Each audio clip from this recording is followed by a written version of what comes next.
নমস্কার। আপনি কি জানেন অক্ষয় তৃতীয়া কি? কেন এই দিনটা এত শুভ? জানতে পুরো ভিডিওটি শেষ পর্যন্ত দেখুন। অক্ষয় তৃতীয়া। অক্ষয় শব্দের অর্থ হলো যার ক্ষয় নাই। বলা হয় এই দিনটি আপনি যা দান করেন তার অক্ষয় ফল প্রাপ্ত হয়। যে সকল পুণ্য কর্ম করবেন তা অক্ষয় হয়ে থাকবে। চিরাচরিত রীতি অনুযায়ী এই দিন অনেক দোকানে হালখাতা করা হয়, মঙ্গল মূর্তি গণেশ পূজা করা হয়। কিভাবে পালিত হয়? অক্ষয় তৃতীয়া হলো চান্দ্র বৈশাখ মাসের তৃতীয় তিথি। এই বিশেষ তিথিতে অর্জিত পুণ্য বা কৃতির যে হয় নেই, তেমনই পাপেরও কোনো হয় নেই।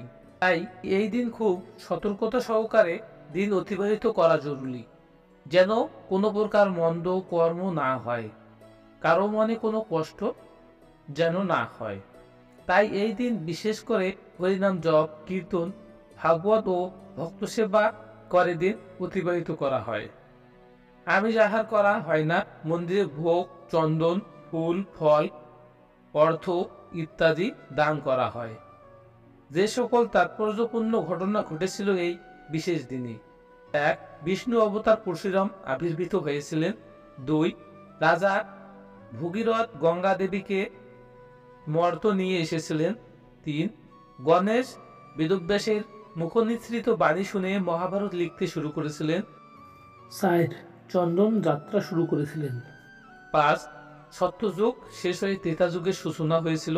6. কুবেরের তপস্যায় তুষ্ট হয়ে মহাদেব তাকে অতুল ঐশ্বর্য দান করেছিলেন। এই দিনে কুবেরের লক্ষ্মী লাভ হয়েছিল বলে এদিন বৈভব লক্ষ্মীর পূজা করা হয়। 7. ভক্তরাজ সুদামা শ্রীকৃষ্ণের সঙ্গে দ্বারকায় গিয়ে দেখা করছিলেন এবং তার থেকে সামান্য চাল ভাজা নিয়ে শ্রীকৃষ্ণ তার সব দুঃখ মোচন করছিলেন। 8. দুঃশাসন দ্রৌপদীর বস্ত্রহরণ করতে গিয়েছিলেন এবং ভগবান শ্রীকৃষ্ণ তার সখীকে রক্ষা করেছিলেন। শরণাগতের পরিত্রাণ রূপে এই দিন তিনি দ্রৌপদীকে রক্ষা করেছিলেন। 9. পুরীধামে জগন্নাথ দেবের রথযাত্রা উপলক্ষে রথ নির্মাণ শুরু হয়েছিল। 10. কেদার, বরদী, গঙ্গোত্রী, যমুনোত্রী যে মন্দির 6 মাস বন্ধ থাকে, এই দিন তার দ্বার উদ্ঘাটিত হয়েছিল।